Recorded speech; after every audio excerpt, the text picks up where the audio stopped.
बलि, जब से आया हूं ये मांगो वो मांगो ये ले जाओ, कितनी उदारता है तुम्हारी। पर हम तो संतोषी ब्राह्मण हैं, हमें कुछ नहीं चाहिए, पर तुम दिए बिना छोड़ोगे नहीं, इसलिए मांग लेते हैं। क्या? पदानी त्रीण दैत्रेन्द्र सम्मतानि पदा मम। तुम मेरे पैर देख रहे हो, बस इन पैरों से 3 चरण भूमि नाप करके हमको दान कर दो, और कुछ नहीं चाहिए। बलि ठहाका मार के हंसा। जय हो पंडित जी महाराज, मैंने बहुत ब्राह्मण देखे पर आप जैसा नहीं देखा। 3 चरण भूमि में एक कमरा भी नहीं बन पाएगा जहां तुम आराम से रह सको, क्या करोगे? भगवान बोले हम संतोषी ब्राह्मण हैं, कमरा बनाना नहीं है, कोठी बनाना नहीं है, बस आसन बिछाने भर को जगह चाहिए ताकि शांति से बैठ के भजन कर सके। नहीं तो जहां भी भजन करो, जिसकी जगह होती है वही आंखें तान के खड़ा हो जाता है। ए बाबा उठाओ अपना आसन। हम कहते भाई भजन करके निकल जाएंगे थोड़ी देर में। बोले नहीं नहीं, अभी तुम बैठ के भजन कर रहे हो, कल हनुमान जी ला के बैठाओगे, परसों मंदिर बनाना चालू कर दोगे। बोलो राधे राधे, इसलिए कृपा करो हमारी जगह खाली करो। तो हम परेशान हो गए, इसलिए 3 चरण भूमि आपसे मांगने चले आए। शुक्राचार्य जी टेढ़ी निगाह से देखने लगे। मैंने भी बहुत ब्राह्मण देखे, बड़े बड़े अष्टोत्तर शत करवाए, पर ये पंडित आज से पहले नजर नहीं आया। ये बौना पंडित आया कहाँ से, बातें बहुत बना रहा है। तुरंत ध्यान लगाने लगे, और जैसे ही बाबा को ध्यान लगाते देखा, भगवान समझ गए ये गड़बड़ कर देंगे। तुरंत बोले सुनो बलि, या तुम्हारा मन देने का हो, फटाफट हाथ में जल लो, संकल्प करके दो, हम चलें, हमको संध्या वंदन का समय हो रहा है। बलि बोला अरे महाराज, आपने मांगा मैंने दिया, अब इतनी सी भूमि के लिए मैं संकल्प लूंगा, दुनिया हंसेगी, शर्म भी नहीं आती। 3 चरण भूमि के लिए संकल्प कर रहे हैं 3 लोग के राजा होके, मेरी बेइज्जती होगी सरकार। भगवान बोले गलत बात, शास्त्र विधि का अतिक्रमण नहीं करना चाहिए, जो जैसे लिखा है वैसे ही किया जाना चाहिए। ऐसे दान का महत्व नहीं होता, दान दे रहे हो तो विधिवत दो। अच्छा ठीक है महाराज, जैसी आपकी इच्छा। तुरंत जल का पात्र कमंडलू उठाया और शुक्राचार्य जी ने पट्ट से हाथ पकड़ दिया। बलि सावधान। अरे गुरुजी क्या हुआ? बोले पहचानो ये कौन है? तो बामन है।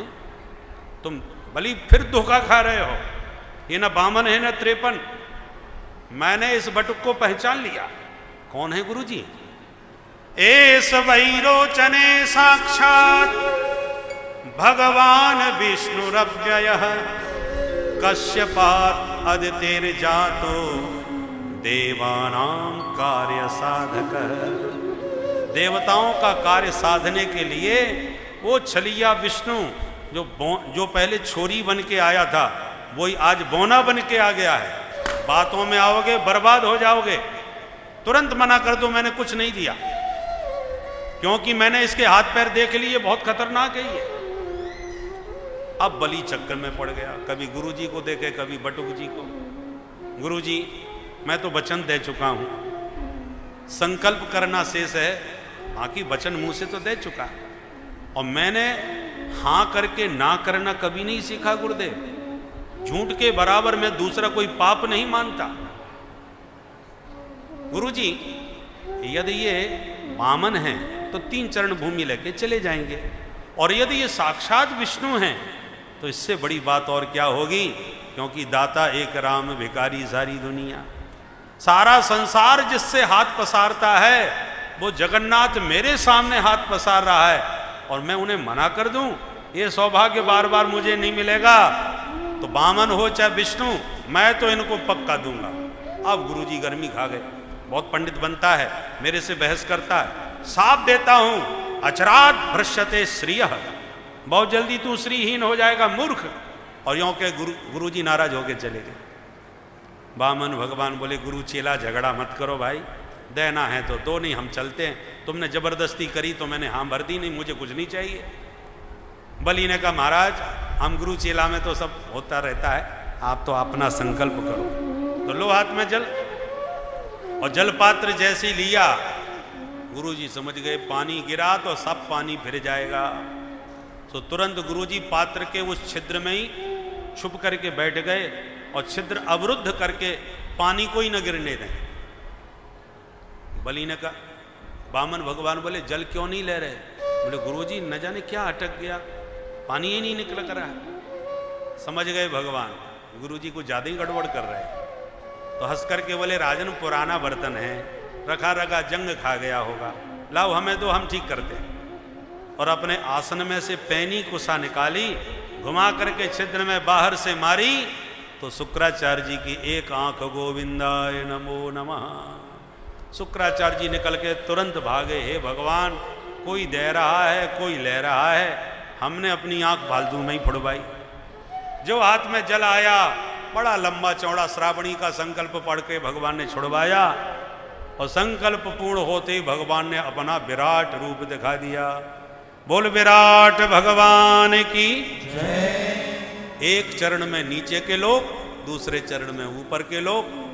बलि से बोले तीसरा चरण कहाँ रखूं? हाथ जोड़ के कहा पदम तृतीयम गुरु शीष्ट में निजम।